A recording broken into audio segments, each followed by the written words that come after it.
Okay, so the battlefield isn't what it used to be. I mean, technology is moving way beyond just armor and weapons now. Definitely. It's fundamentally changing the soldiers' experience, their capabilities right there on the ground. And today we're doing a deep dive into a piece of kit that really embodies this shift, the American Smart Soldier helmet. It's known as Eagle Eye. Right. And this isn't just, an helmet in the traditional sense.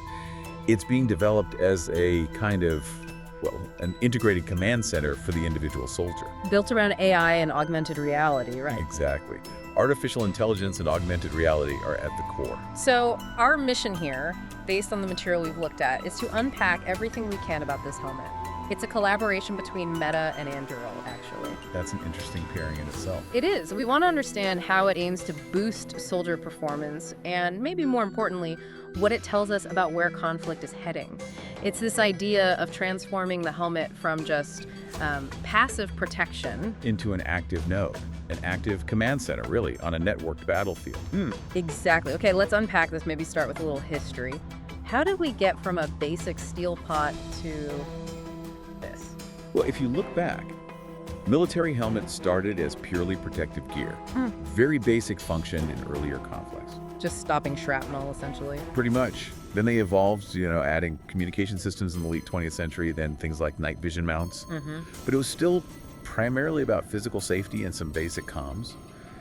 This leap, integrating AI and AR, it takes it into a completely different realm. So it's not just wearing tech, it's interacting with the environment through the tech. Precisely. It becomes this dynamic interface. Okay, so building on that history, but a huge jump. Let's get specific then. What's actually in the Eagle Eye? What are these core technologies doing? Okay, so at its heart, you've got augmented reality and AI. The AR part, that's designed to project visual information directly into the soldier's view. Overlaid on the real world. Yes, exactly. Think tactical maps that move as you move your head. Maybe markers showing known or suspected enemy positions. Or even navigation paths. Right, highlighting routes right there on the ground in front of you, all updated in real time. So the soldier doesn't have to look down, break focus. That's the key idea. Keep their eyes up and aware, but still getting that crucial data feed. That overlay sounds incredibly powerful, just for situational awareness alone.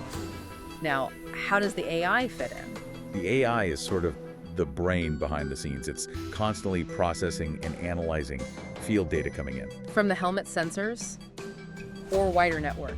Both, potentially. It acts like this intelligent filter, constantly scanning for, say, anomalies or potential threats based on patterns, Things a human might miss. or things that might take vital seconds to spot and process under pressure. The AI can use predictive algorithms, identify something, and then use that AR display to instantly flag it for the soldier. Okay, so it's not just showing data, it's actively interpreting the surroundings and warning the soldier. Wow. The material also mentions advanced vision stuff, Yeah, that's integrated too. Advanced night vision and thermal imaging. built right in, not separate goggles. Correct. Integrated directly into the helmet's display system. So you can switch between modes, operate in low light, bad weather, smoke, whatever the conditions, without fumbling with extra gear. It's all part of the main interface. It's seamless. And it sounds like it's designed to plug the soldier into the bigger picture too, the network. How does that system integration work? That's really central to this whole network soldier idea. The helmet is meant to allow seamless control over other systems. Like drones. Exactly. Drones, maybe robotic units, controlling them directly via the helmet interface. All right. Plus, it's the channel for receiving orders, tactical updates, intelligence, And sending info back up. and sharing information back to commanders, to other units. Right. It consolidates all that communication and control in one spot. Right, making the soldier a much more integrated sensor and operator within the whole operation. Now, with all this tech crammed in, what about the physical side, ergonomics? Wait, Yeah, that's obviously a huge practical consideration. The material stresses that despite all the electronics, key design goals are reducing the overall weight and making sure it's balanced properly. Because a heavy, awkward helmet just wears you down. Absolutely. You need mobility, comfort, especially for long missions. So that ergonomic design is critical. okay, so let's pull these threads together. You've got the AR overlays, the AI analysis, the better vision, the network integration, and hopefully a comfortable design. What does this actually mean for the soldier in a fight? What are the big operational advantages? Well, the source material really points to a major boost in situational awareness as the #1 advantage. Knowing what's around you faster and better. Exactly. by instantly overlaying that critical data, like identifying potential sniper spots marked by intel, maybe highlighting suspected IED locations, tracking hostile movements flagged by drones. The soldier gets a much clearer, much faster understanding of their immediate surroundings. It's almost like adding a digital sixth sense onto their own perception. That's a good way to put it. And that heightened awareness, well, it directly translates into better survivability and better tactical efficiency. Makes sense. Faster, more informed decisions under fire. Crucial. Having that intel constantly available without having to look away or process raw data yourself, that's a game changer. What's fascinating here is how it potentially integrates multiple data streams, visual, tactical maps, audio cues, command instructions into one immediate display. And the hands-free control you mentioned earlier must be huge in combat situations. Absolutely. Anything that keeps your hands free for your weapon, for gear, for helping a buddy, that's fundamental on the battlefield. Let's shift gears slightly and talk about who's building this. The material highlights this partnership, Meta and Anduril. Very different companies. Yeah, it's really interesting collaboration. It kind of highlights a bigger trend, actually. Commercial tech moving into defense? Precisely.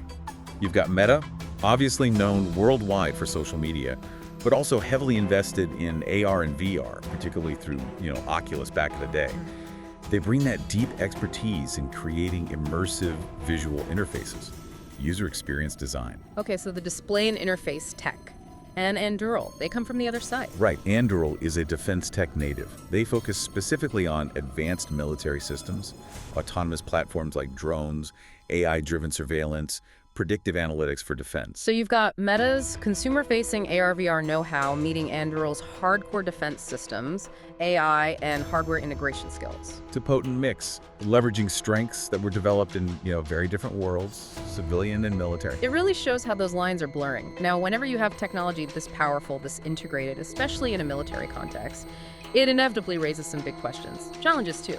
The material we reviewed touches on these, and we should definitely cover them. Yes, absolutely. One area of concern that comes up is privacy and surveillance. For the soldier wearing it. Yes.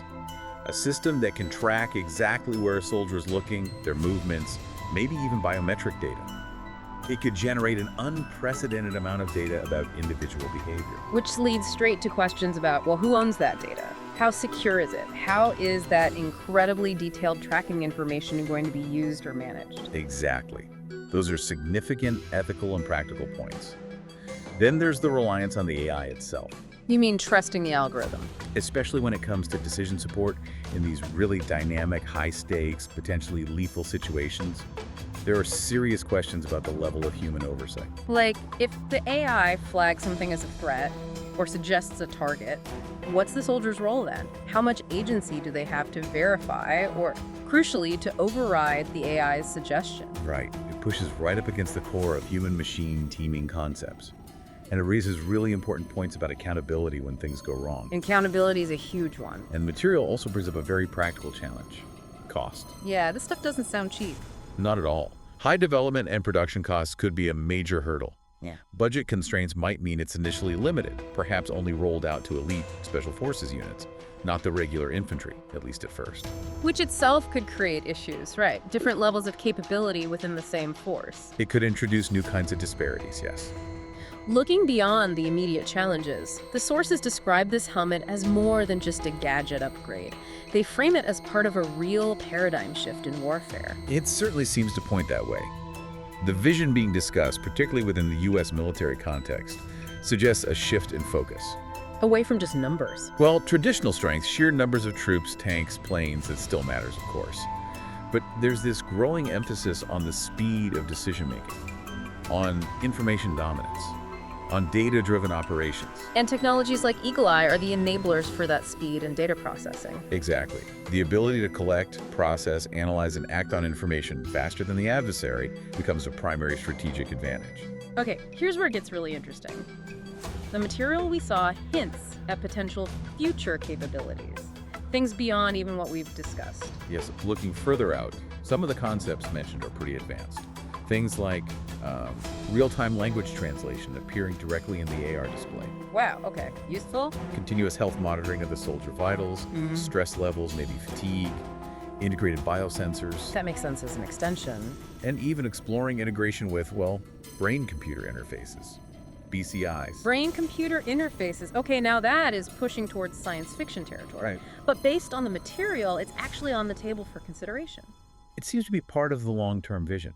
It just highlights how deeply this kind of technology is envisioned to integrate with the soldier, to enhance them, yes, but also to connect them ever more tightly into these networked information systems. It really starts to redefine the role of the individual soldier. So let's try and bring this all together. We've looked at the American Smart Soldier Helmet, the Eagle Eye. We've talked about its core tech, the AR, the AI. The significant operational advantages it offers, especially that enhanced situational awareness and efficiency. Right, and the collaboration behind it, Meta and Anduril, which is interesting in itself. And crucially, those important ethical questions and practical challenges, privacy, AI reliance, cost that systems like this inevitably bring up. Yeah, it's clear this is way more than just a new helmet. It feels like it embodies a whole new philosophy of warfare. I think so. It aims to seamlessly fuse human strategic thinking, intuition maybe, with powerful computational analysis, all within a single dynamic interface worn by the soldier. And for you listening, understanding technologies like Eagle Eye is, well, it feels pretty vital for grasping how modern conflict is evolving. And the increasingly central role technology is playing not just as a tool, but almost as a partner to the human soldier. It really gives us a glimpse of a future battlefield where that connection to data streams to AI analysis might become just as critical for a soldier as their rifle or their physical training. Which brings us to a final thought, something to maybe mull over. If this kind of technology, which might start with elite forces, eventually becomes standard equipment for soldiers worldwide, what are the wider implications? What does it mean for society when human soldiers become so deeply integrated with AI and AR? Not just for fighting, but maybe in terms of constant surveillance and decisions being guided or even made by algorithms.